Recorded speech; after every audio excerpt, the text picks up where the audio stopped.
এই ভিডিও লেকচারে আমরা কিছু সাজেস্টেড চেঞ্জেস নিয়ে কথা বলবো এবং কিভাবে আমরা ইউজার প্রেফারেন্সটাকে পরিবর্তন করতে পারি সেই বিষয়টা নিয়ে কথা বলবো। তো শুরুতে বিষয়টি হচ্ছে যে আমরা কিভাবে ব্লেন্ডারের প্রেফারেন্সেস ডায়লগ বক্সটাকে নিয়ে আসব। ব্লেন্ডারের প্রেফারেন্সেস ডায়লগ বক্সটাকে নিয়ে আসার জন্য আমাদেরকে মেনু বার থেকে এডিটে যেতে হবে। এরপরে আমরা প্রেফারেন্সেস কথাটি দেখতে পাবো। এই প্রেফারেন্সেস কথাটিতে ক্লিক করলে আমাদের ব্লেন্ডার প্রেফারেন্সেস ডায়লগ বক্সটি আসবে। তো সবার প্রথমে যে বিষয়টি আমরা শিখব সেটা হচ্ছে যে লোড ফ্যাক্টরি প্রেফারেন্সেস অপশন। আমরা অনেক সময় ব্লেন্ডারের বিভিন্ন ধরনের প্রেফারেন্সে পরিবর্তন নিয়ে আসি। উদাহরণ হিসেবে বলি, যেমন আমরা রেজলিউশন স্কেলে পরিবর্তন নিয়ে আসতে পারি। আমরা যদি এটাকে ইনক্রিজ করিয়ে দিই সামনের দিকে, দেখব যে আমাদের রেজলিউশন স্কেলটা বৃদ্ধি পেল। এরপর আপনি ধরে নেন যে ব্লেন্ডার প্রেফারেন্সেস ডায়লগ বক্সটাকে আপনি ক্লোজ করে দিলেন এবং একটা সময়ে আপনি ব্লেন্ডার সফটওয়্যারটিকেও ক্লোজ করে দিলেন। ক্লোজ করার পরে আপনি সফটওয়্যারটি আবার চালু করার পর দেখলেন যে আপনার ইন্টারফেসটি এরকম দেখাচ্ছে, কিন্তু আপনি ডিফল্ট মোডে ব্যাক করতে চান। তো সেই সিচুয়েশনে আপনি কি করবেন? কিংবা আপনি আরও অনেকগুলো কাস্টমাইজেশন চেঞ্জ ঘটিয়েছেন, ব্লেন্ডারের প্রেফারেন্সেসে আপনি আরও অনেক ধরনের সেটিংসে পরিবর্তন করেছেন, এখন আপনি একদম ডিফল্ট অবস্থায় পৌঁছে যেতে চান। এই অবস্থায় আপনি কি করবেন? এটার জন্য আপনাকে এগেইন এডিটে যেতে হবে এবং প্রেফারেন্সেসেই যাব এবং এখানে আমরা নিচের দিকে একটা বাটন দেখতে পাচ্ছি। আমি একটু ডায়লগ বক্সটাকে এদিকে সরিয়ে নিয়ে আসি। এখানে যদি আপনি ক্লিক করেন তাহলে দেখবেন যে এখানে লোড ফ্যাক্টরি প্রেফারেন্সেস বলতে একটি কথা আছে। এই লোড ফ্যাক্টরি প্রেফারেন্সেস এখানে গিয়ে একবার ক্লিক করবেন। ক্লিক করার পর আবার লোড ফ্যাক্টরি প্রেফারেন্সেসে গিয়ে ক্লিক করবেন। দেখবেন যে আপনার ব্লেন্ডারের ইন্টারফেসটি একদম ডিফল্ট অবস্থায় চলে যাবে। তো লোড ফ্যাক্টরি সেটিংস বিষয়টি কি সেটা আমরা বুঝলাম। আমি একটু ব্লেন্ডার প্রেফারেন্সেস ডায়লগ বক্সটিকে ক্লোজ করে অ্যাগেইন একটু চালু করছি। ওকে, এবার আমরা আরেকটি বিষয় বুঝবো, সেটি হচ্ছে রিজিয়ন ওভারল্যাপ। রিজিয়ন ওভারল্যাপ বিষয়টি কি? এটা ইন্টারফেস ট্যাবে থাকে। আমরা এখন ইন্টারফেস ট্যাবে আছি। এখানে খেয়াল করুন যে আমরা এখানে রিজিয়ন ওভারল্যাপ বলতে একটি কথা দেখতে পাচ্ছি। আমি একটু কালারটা চেঞ্জ করে নিই, গ্রিন কালারের করে নিই। Region overlap. তো এই রিজিয়ন ওভারল্যাপ বিষয়টা কি?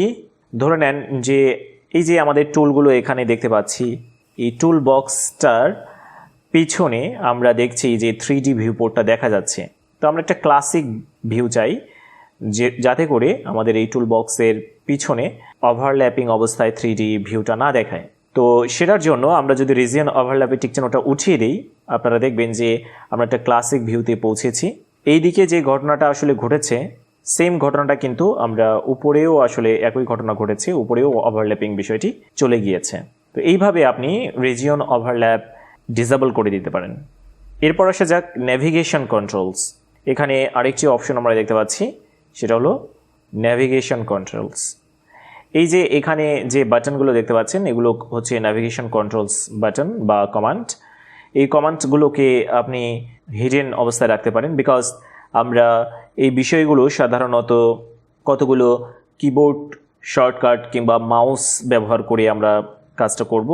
এই নেভিগেশন কন্ট্রোলগুলো আমরা ব্যবহার করব না। তো দ্যাটস ওয়াই নেভিগেশন কন্ট্রোলসে আনটিক দিয়ে দিলাম। আমরা দেখলাম যে ওগুলো চলে গেল এবং আমি সাধারণত রিজিয়ন ওভারল্যাপে টিক চিহ্ন দিয়েই রাখি, ডিফল্ট যেটা থাকে সেটাই রাখি। ইন্টারফেস ট্যাবে আরেকটি বিষয় নিয়ে আমি কথা বলবো, সেটা হচ্ছে যে মেনুস যেটা অপশন রয়েছে, মেনুস অপশনে যাব। নিচের দিকে আমরা পাই মেনুস অপশন দেখব এবং এখানে অ্যানিমেশন টাইম আউট 6 লেখা আছে। এই অ্যানিমেশন টাইম আউট 6 দ্বারা কি মিন করে? আমি একটু ব্লেন্ডার প্রেফারেন্সেস ডায়লগ বক্সটিকে মিনিমাইজ করে রাখলাম, ক্লিক করলাম এখানে 3D ভিউ পোর্টে। ধরুন আমি এখানে জেটে প্রেস করলাম। জেটে প্রেস করার সাথে সাথে দেখলেন যে আমার কতগুলো অপশন আসলো। অ্যাকচুয়ালি এটাকে পাই মেনু বলা হয়, একটা পাই মেনু চলে আসলো। তো পাই মেনুটা স্ক্যাপ প্রেস করলে পাই মেনুটা চলে যাবে, আবার আমি জেটে প্রেস করলে পাই মেনুটা আসছে। পাই মেনুটা আসার সময় একটা অ্যানিমেশনের মতো একটা ঘটনা ঘটে। তো এই অ্যানিমেশন টাইম আউটটা আমরা ইনক্রিজ বা ডিক্রিজ করে দিতে পারি। আমি একটু স্ক্যাপ চেপে পাই মেনুটা রিমুভ করলাম এবং আমি ব্লেন্ডার প্রেফারেন্সেস ডায়লগ বক্সটা অ্যাগেন নিয়ে আসছি। অ্যানিমেশন টাইম আউটটা আমি ধরে নেন যে এটা 100 করে দিলাম। 100 করে দিয়ে আমি এন্টার প্রেস করলাম। তারপর দেখি যে আমার পাই মেনুটা কীভাবে আসে। আমি যেটা প্রেস করছি, দেখুন এখানে খুব আস্তে করে আমার পাই মেনুটা বের হয়ে আসলো। তো সাধারণত আমি সাজেস্ট করব যে আমরা এই পাই মেনুটার অ্যানিমেশন টাইম আউটটা একদম 0 করে দেব। 0 করে দিলে আপনার খুব দ্রুত পাই মেনুটা আপনার চোখের সামনে হাজির হবে। দেখুন আমরা যদি এখন যেটা প্রেস করি পাই মেনুটা একদম কুইকলি আমাদের চোখের সামনে হাজির হয়ে গেল। স্ক্যাপ চেপে দিলাম।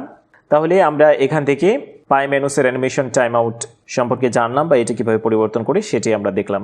এবার আমরা একটু থিমস ট্যাবে যাই। থিমস ট্যাব থেকে এখানে একটি বিষয় দেখব, সেটা হচ্ছে যে ভার্টেক্স সাইজ আমরা কিভাবে পরিবর্তন করতে পারি।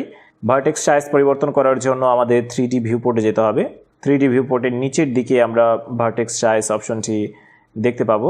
এখানে আমি যেটা এক্সপ্যান্ড করেছি 3D ভিউপোর্ট এক্সপ্যান্ড করেছি এবং নিচের দিকে যাচ্ছি একটু।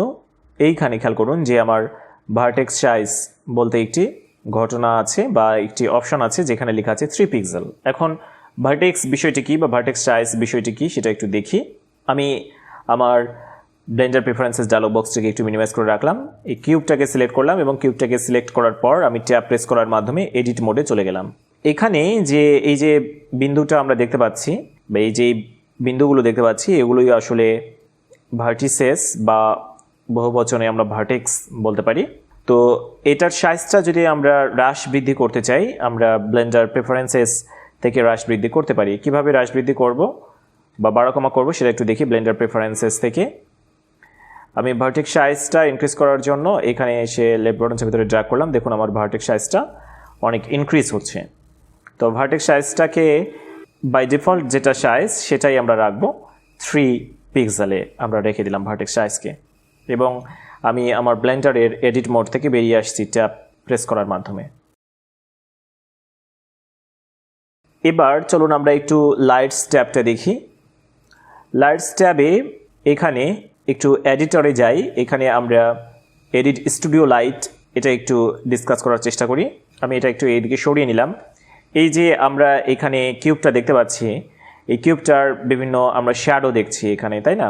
তো আমরা চাইলে এই কিউবটার কোন দিকে কীরকম শ্যাডো পড়বে সেটা এডিট স্টুডিও লাইটের মাধ্যমে ফিক্স করে দিতে পারি। এটা অ্যানাবল করে দিলাম। অ্যানাবল করে দেওয়ার পরে আমরা এখানে একটি সার্কেলের মতো একটা কিছু দেখছি আমরা। এখানে এটাকে যদি আমরা একটু রোটেট করি মাউসের লেফট বাটন চেপে ধরে তাহলে দেখব যে আমাদের কিউবটার উপরে যে শ্যাডোটা সেই শ্যাডোটা কিন্তু পরিবর্তন হচ্ছে, যে আসলে আমরা কীরকম ইফেক্ট পেতে যাচ্ছি শ্যাডোটাতে, আমাদের কিউবটাতে কোন ধরনের 3D ইফেক্ট আমরা দেখতে যাচ্ছি এটা এডিট স্টুডিও লাইটের মাধ্যমে আমরা পরিবর্তন করে নিজের মতো করে নিতে পারবো।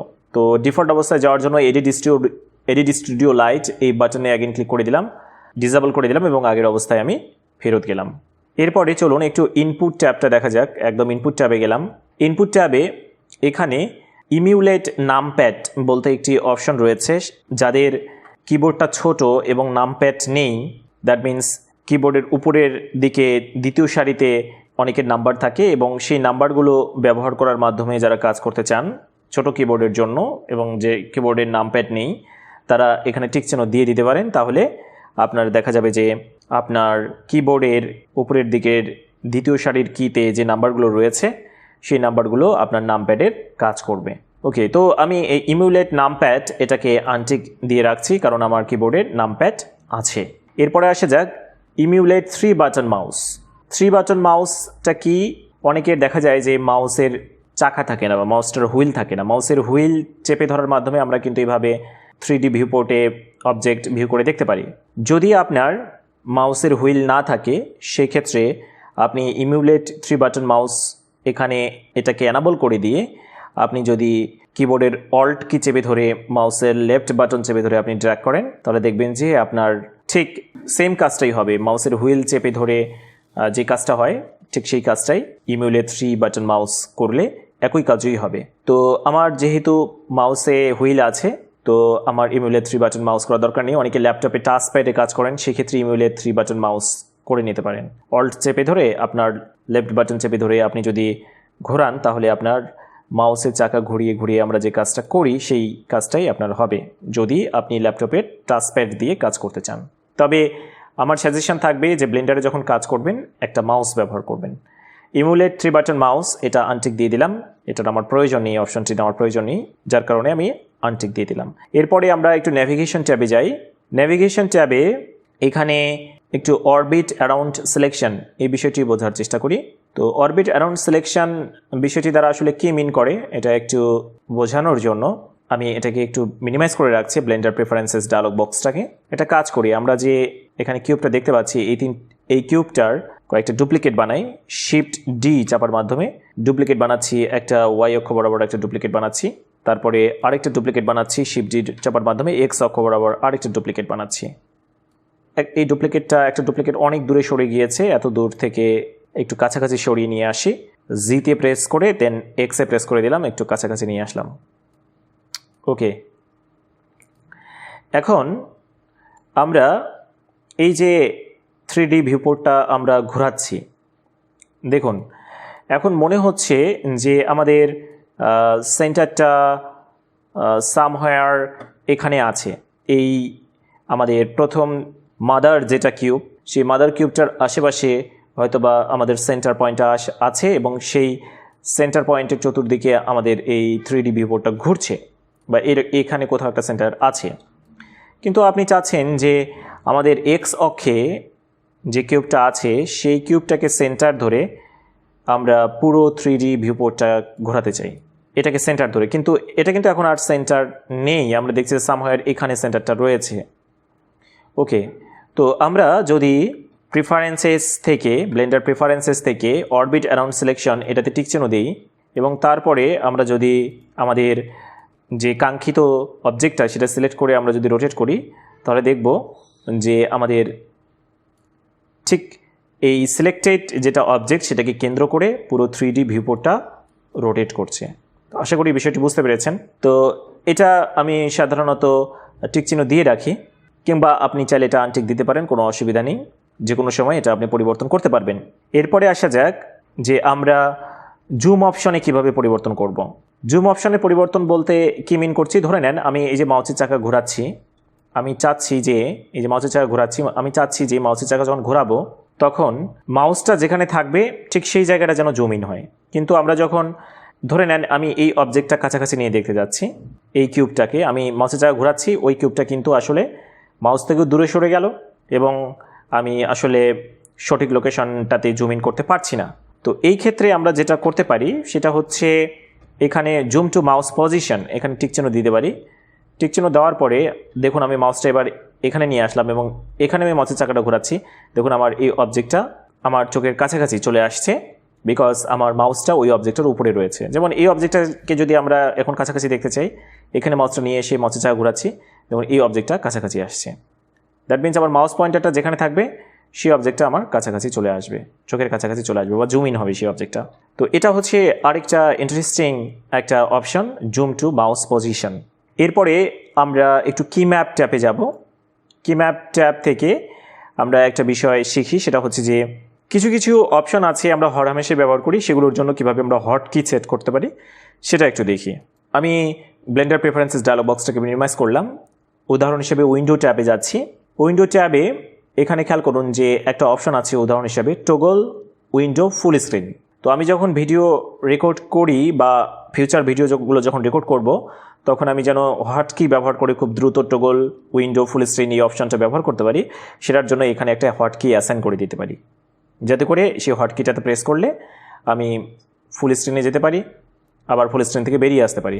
যেমন ফুল স্ক্রিনে গেলাম, ক্লিক করার মাধ্যমে আবার ফুল স্ক্রিন থেকে ওই হটকিটা প্রেস করার মাধ্যমে যেন বেরিয়ে আসতে পারি। তো এটা কীভাবে করব, আমরা যে অপশানটার উপরে বা যে কমান্ডটার উপরে আমরা হটকি সেট করে দিতে চাই সেটার উপরে রাইট বাটনে ক্লিক করব, তারপরে এখানে অ্যাসাইন শর্টকাট বলতে একটি কথা দেখতে পাবো। এই অ্যাসাইন শর্টকাট কথাটার উপরে একবার ক্লিক করতে হবে, করলাম। এরপর কি প্রেস করতে হবে, যে কোন কি প্রেস করার মাধ্যমে আমি শর্টকাটটা দাঁড় করাতে যাচ্ছি। আমি এটা অল্ট চেপে ধরে F11 ধরে নেন, অল্ট চেপে ধরে F11 প্রেস করার মাধ্যমে আমি একটা হটকি এখানে সেট করে দিলাম এবং এখানে দেখুন চলে এসেছে অল্ট F11। এরপর আমি কিবোর্ড থেকে অল্ট F11 যদি প্রেস করি, অল্ট চেপে ধরে F11, দেখুন যে আমি টগল করতে পারছি ফুল স্ক্রিনে। তো এইভাবে আপনি হটকি সেট করে দিতে পারেন, তবে আপনাকে একটা সাবধানতা অবলম্বন করতে হবে, কোনো এক্সিস্টিং হটকি যেন ওভাররাইট না হয়ে যায়। কি বাইন্ডিং ট্যাবটা অ্যাক্টিভ করার মাধ্যমে আমরা এখানে লিখে সার্চ দিতে পারি যে আসলে আমি F11 কোন হটকিটা রেখেছি বা কোন কমান্ডটা আমি রেখেছি, অল্ট F11। এখানে ক্লিক করলাম, এখানে লিখছি অল্ট, দেন লিখলাম F11। অল্ট F11 কথাটা যখন আমি এখানে লিখলাম, তখন দেখুন আমাকে এখানে দেখাচ্ছে যে টগল উইন্ডো ফুল স্ক্রিনে আমি এটা অল্ট F11 ব্যবহার করেছি, এই হটকিটা। ওকে, ভালো করে বুঝলাম বিষয়টি। এবার একটা মোস্ট ইম্পর্টেন্ট বিষয় দেখব, সেটা হলো সিস্টেম ট্যাব থেকে। ধরে নেন আপনি একটা গ্রাফিক্স কার্ড লাগিয়েছেন আপনার পিসিতে এবং আপনার সাইকেল রেন্ডারিংয়ের সময়, দ্যাট মিনস আপনার কোনো অবজেক্ট যখন রেন্ডার করবেন, অ্যানিমেশন হোক বা কোনো কিছু যখন আপনি ব্লেন্ডারে রেন্ডার করবেন, তখন চাচ্ছেন যে সেই আপনার গ্রাফিক্স কার্ডটা যেন কাজ করে। তো এটার জন্য আপনাকে যেতে হবে কুডা, এখানে যেতে হবে, তারপরে আপনার যেটা গ্রাফিক্স কার্ড সেখানে টিক চিহ্ন দেওয়া থাকতে হবে। সাধারণত আপনার যেটা প্রসেসর সেটাও রেন্ডারার হিসেবে কাজ করতে পারে। আপনি যদি এখানে টিক চিহ্ন দেন এবং এটা টিক চিহ্নটা উঠিয়ে দেন, তাহলে আপনার যেটা প্রসেসর সেটা রেন্ডারার হিসেবে কাজ করবে। এবং উভয়টাতেই টিক চিহ্ন দিলে আপনার প্রসেসর এবং গ্রাফিক্স কার্ড দুইটি রেন্ডারার হিসেবে কাজ করবে। তো আমি গ্রাফিক্স কার্ডকে রেন্ডারার হিসেবে নিচ্ছি। ফাইনালি আরেকটি বিষয় দেখব, সেটা হলো ফাইল পাথস। এই ট্যাবে ক্লিক করার মাধ্যমে আমরা চাইলে কিছু পাথ ঠিক করে দিতে পারি ব্লেন্ডারে, ডিফল্ট কিছু পাথ। ফর এক্সাম্পল, ধরে নেন আপনি আপনার টেক্সচারগুলো যখন ব্রাউজ করবেন, তখন আপনার কম্পিউটারে নির্দিষ্ট একটা ফোল্ডারে টেক্সচারগুলো রেখে সেই টেক্সচারের পাথটা এখানে ব্রাউজ করার মাধ্যমে আপনি সেট করে দিতে পারেন, যাতে করে আপনি খুব ইজিলি টেক্সচারগুলোতে যেতে পারেন ন্যাভিগেট করে। একইভাবে আপনি রেন্ডারিং আউটপুট ফাইল আপনার কম্পিউটারে কোন লোকেশনে রাখবেন সেটার পাথটাও আপনি এখানে সেট করে দিতে পারবেন। তো এই বিষয়গুলো ভবিষ্যতে আমরা আবার হয়তোবা দেখব। তো আজকে আমাদের এতটুকু থাকলো। পরবর্তী ভিডিও লেকচারে আমরা ব্লেন্ডারের নতুন বিষয় নিয়ে আলোচনা করব। ততক্ষণ পর্যন্ত ভালো থাকবেন, সুস্থ থাকবেন।